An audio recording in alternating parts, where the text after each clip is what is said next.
Hello and welcome back.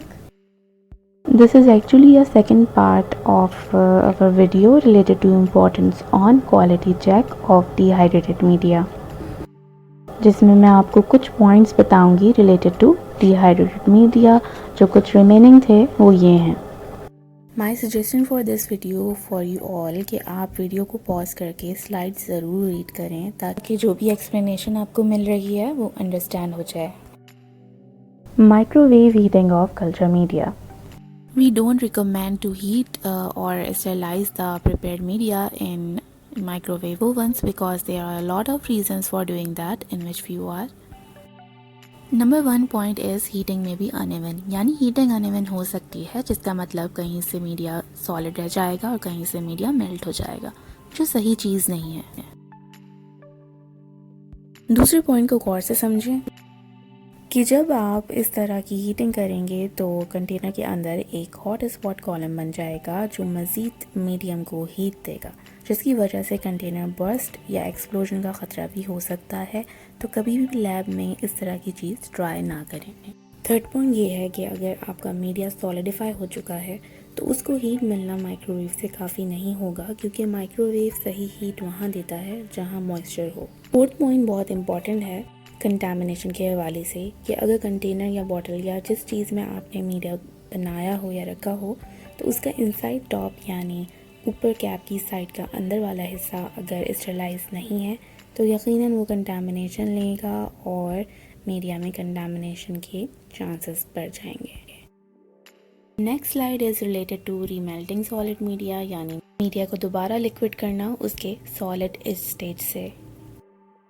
हमें अगर media melt करना है तो हम ऑटोक्लेव की भी हेल्प ले सकते हैं और 5 से 15 मिनट 121 डिग्री पर हम उसको यूज़ कर सकते हैं. ओवर हीटिंग को हमेशा अवॉइड करना चाहिए क्योंकि फिर ये मीडिया के pH चेंज होने का सबब बनता है.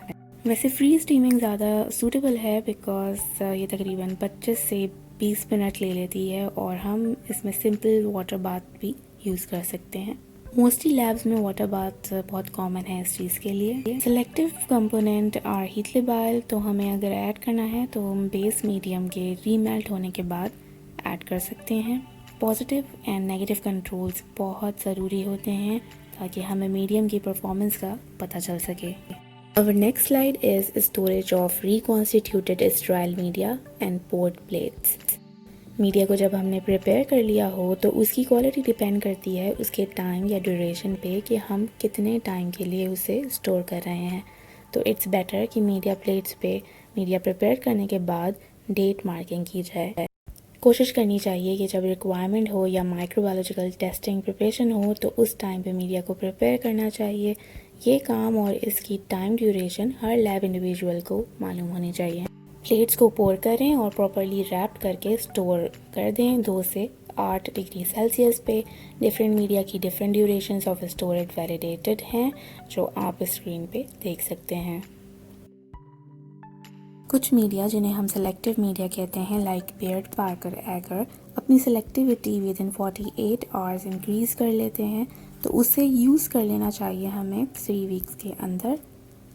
Non selective broths, diluents and agar को 6 मंथ तक स्टोर किया जा सकता है, लेकिन कुछ diluents like perfect peptone water precipitates बनाना शुरू कर सकते हैं इन केस उन्हें अगर प्योर वाटर में प्रिपेयर ना किया गया हो या कंटेनर का इशू हो. Next slide is really very important and that is disposal of prepared media. जब हम किसी टेस्टिंग मेथड में कल्चर मीडिया इनोकुलेट कर लेते हैं और तकरीबन ओपन कर लेते हैं तो उसमें कंटामिनेशन आ जाती है. मीडिया डिस्पोजल की ट्रेनिंग बहुत ज़रूरी है. अगर कोई इंडिविजुअल सेलेक्टेड है फॉर मीडिया डिस्पोजल तो उससे प्रॉपर ट्रेनिंग होनी चाहिए हैज़र्ड्स के हवाले से और इन्वायरमेंटल फैक्टर्स के हवाले से, क्योंकि जब हम मीडिया यूज़ कर चुके यानी कल्चरल मीडिया इनोकुलेट कर चुके तो definitely it will contain high number of micro organisms. कोई भी अपैरेटस यूज हुआ हो वो सेफली स्टरलाइज कर लेना चाहिए. डिकंटामिनेशन या डिस्पोजल से पहले we can use autoclave for sterilization. Media autoclaving के बाद नॉर्मली डिस्पोज्ड ऑफ किया जा सकता है या फिर लिक्विड रहते हुए ही उसे सिंक के थ्रू ड्रेन किया जा सकता है। Due to some chemical hazards अगर आपके मीडिया में सिलिनाइट हो तो उसे आप स्पेशल वेस्ट करेंगे, यानी स्पेशल तरीके से डिस्पोज करेंगे। अगर आप इस चैनल पे न्यू हैं तो सब्सक्राइब कीजिए इस चैनल को और कनेक्टेड रहें, क्योंकि I am going to prepare some video as soon as possible on media disposal, जिसमें मैं बताऊंगी आपको कि मैं लैब प्रैक्टिस क्या कर रही हूँ डिस्पोजल ऑफ मीडिया के हवाले से।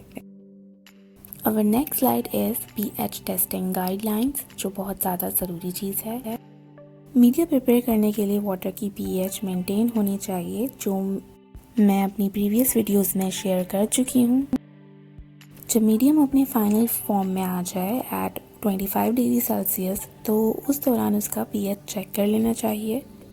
अब सवाल ये है कि pH कैसे चेक की जाए मीडिया की, क्योंकि प्रिपेयर्ड मीडिया में अगर हम प्रॉप डालते हैं pH की तो उसमें कंटेमिनेशन के चांसेस बढ़ जाते हैं। तो फ्रेंड्स, हमारे पास एक और सोल्यूशन है, that is flat bottom pH prop, जिसमें लिक्विड हम ड्रॉप डालते हैं तो pH मालूम हो जाती है। आप इसको गूगल भी कर सकते हैं। Okay, so pH must be with in the range given on the product label. अगर pH रेंज में ना हो तो हम चंद चीज़ें कंसीडर कर सकते हैं जो आपके सामने स्क्रीन पे हैं, बट मैं इन्हें ब्रीफली बता रही हूँ। ग्लासवेयर जो यूज़ किया हो वो पायरेक्स का या इवाकी का हो, लेकिन हमें सोडा ग्लास में यूज़ नहीं करना है। और साथ में ये भी याद रखें कि जो भी हीट प्रूफ ग्लासवेयर यूज़ करें उसे पहले प्रॉपरली क्लीन करें, फिर उसे यूज़ करें। नेक्स्ट इज़ वाटर को मीडिया ऑटोक्लेव से पहले एडजस्ट किया गया हो। ये भी इंश्योर कर लें कि हीटिंग टाइम एंड टेम्परेचर ज़रूरत से ज़्यादा ना हो, क्योंकि ये भी pH को चेंज और डिस्टर्ब करने का सबब बनता है। ओके, तो अगर pH थोड़ी सी भी ऊपर नीचे हो, एडजस्टमेंट एंड वैलिडेट करने के बाद भी रिजल्ट्स ना आए, सही ना आ रहे हों रिजल्ट्स, तो मैन्युफैक्चरर से एडवाइस ले सकते हैं या सप्लायर से। एंड अगर आप मेरा एक्सपीरियंस जानें तो सप्लायर्स रियली हेल्पफुल, आपको गाइड करने के लिए बहुत ज़्यादा हेल्प करते हैं। Our next slide is table of faults and possible cause in media preparation. इसमें जो भी पॉसिबिलिटीज़ हो सकती हैं वो कुछ ये हैं कि ओवर हीटिंग हो गई हो स्टरलाइजेशन से या रीमेल्टिंग के दौरान, या 25 डिग्री से ज़्यादा टेम्परेचर पे टेस्ट किया गया हो, मीडियम का इनकम्प्लीट सोल्यूशन हो, वाटर क्वालिटी पुअर हो या कंटेनर में मसला हो, डिहाइड्रेटेड मीडिया बॉटल्स की स्टोरेज सही ना हो, pH वैल्यू इनकरेक्ट ऑब्जर्व की गई हो, मिक्सिंग सही ना हो, या फिर वेइंग के दौरान एरर हो, एक्सेट्रा।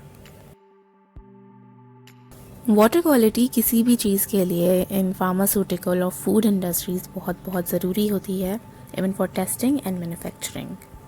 इस स्लाइड में वाटर क्वालिटी को मीडिया के हवाले से बताया गया है। तो वो कुछ यूँ है कि जो भी वाटर हम यूज़ कर रहे हैं मीडिया की प्रिपरेशन में, चाहे डीआयोनाइजेशन हो, रिवर्स ऑस्मोसिस या डिस्टिलेशन, वो हम फ्रेश यूज़ करेंगे। फ्रेश वाटर भी यूज़ करना एक अहम काम है और ये रिस्पॉन्सिबिलिटी है माइक्रो डिपार्टमेंट की to ensure the quality of water, और वाटर फ्रेश हो और हाई क्वालिटी स्टैंडर्ड पे हो।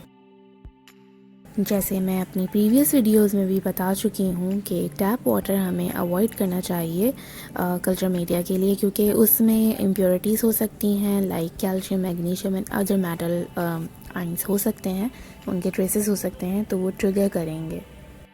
And I have my personal experience and I'm sorry to say especially for pharmacist, क्योंकि मेरा ये पर्सनल एक्सपीरियंस है, क्योंकि उन्होंने ये इस तरह की बात कही थी मुझसे, तो मुझे वो दिमाग में रह गई। लोगों को और स्पेशली नॉन माइक्रोबायोलॉजिस्ट या नॉन केमिस्ट इंडस्ट्रीज़ में जो भी हैं, दे यूजुअली रिकमेंड कि आप condense boiler distillate water use कर लो, या वो पानी जो एसी से निकल रहा हो वो यूज़ कर लो। सो फ्रेंड्स, आप उनको बताएं बीइंग अ माइक्रोबायोलॉजिस्ट कि ये पानी हम यूज़ नहीं कर सकते, क्योंकि इसको भी हमें क्लीन करना पड़ेगा because of lot of impurities, और इसको क्लीन करने के लिए भी हमें केमिकल ट्रीटमेंट की ज़रूरत होगी। So avoid unnecessary talk and follow the guidelines, especially USP and BP. इस स्लाइड में ये भी लिखा है कि डीआयोनाइज्ड और डिस्टिल वाटर इंडस्ट्री खुद भी प्रिपेयर कर रही होती हैं, तो उसके लिए जो भी इक्विपमेंट यूज़ हो रहे हों उन्हें मेंटेन होना चाहिए।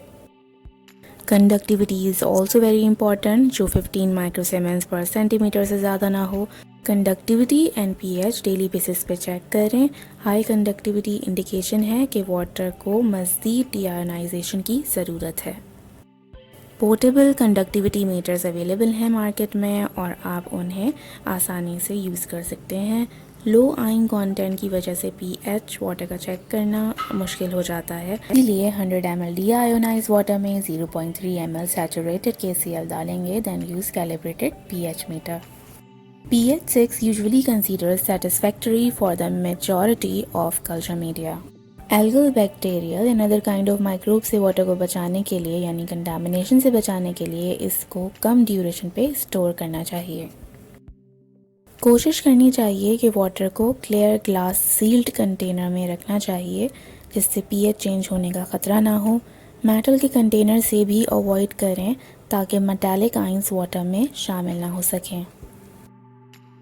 फ्रेंड्स, अगर ये वीडियो आपको यूज़फुल लग रही है अब तक, तो please share with your friends and your college friends and colleagues जो भी हैं आपके, जो भी आपके साथ ये माइक्रोबायोलॉजी स्टडी करते हैं उनको शेयर करें। That will really give us motivation. So guys, don't get offended, this is our last slide and this is belongs to user QC test on prepared media. Culture media के लिए quality control test and user की तरफ से perform होने चाहिए। हर receive lot में चंद test होने चाहिए। The number 1 important test is pH, यानी pH as per pack level के अकॉर्डिंग हो। Number 2 is sterility. 2 to 5 days के लिए 35 to 37 डिग्री सेल्सियस पे स्टेरलाइज मीडिया को इंक्यूबेट करेंगे। अच्छा, हम 3 to 5% सैम्पल यूज़ कर सकते हैं as per the guidelines and microbial growth नहीं होनी चाहिए after incubation. Third point is GPT test, यानी ग्रोथ प्रमोशन टेस्ट परफॉर्म करना चाहिए, जिसकी ब्रीफली डिस्क्रिप्शन मैंने अपनी रूटीन वर्क वाली वीडियो में भी शेयर की है। स्टैंडर्ड इनोक्यूलेशन प्रोसीजर इस्तेमाल करेंगे और qualitative and quantitative results obtain करेंगे। अगर हम new received media different lot से पहले यूज़ कर चुके हैं तो ओल्ड और न्यू लॉट्स को यूज़ करेंगे और रिजल्ट्स कंपेयर करेंगे side by side. Number 4 point is stability. इसका मतलब सिंपल यही है कि आपको जीपीटी सिर्फ फर्स्ट रिसीविंग के वक्त परफॉर्म नहीं करनी है, बल्कि कंटेनर के स्टार्ट, मिड और एंड जब वो हो रहा हो तो भी परफॉर्म करना है ग्रोथ प्रमोशन टेस्ट। कोई भी इशू ग्रोथ परफॉर्मेंस में अगर हुआ तो आप सप्लायर को लॉट नंबर, बैच नंबर के साथ कंप्लेन करेंगे and I saw mostly suppliers बहुत विजिलेंट होते हैं कंप्लेंट्स के हवाले से। अगर आप मज़ीद इंफॉर्मेटिव वीडियोस देखना चाहते हैं लाइक दिस वीडियो, तो please subscribe this channel and comment below, it will support us. Thanks for watching.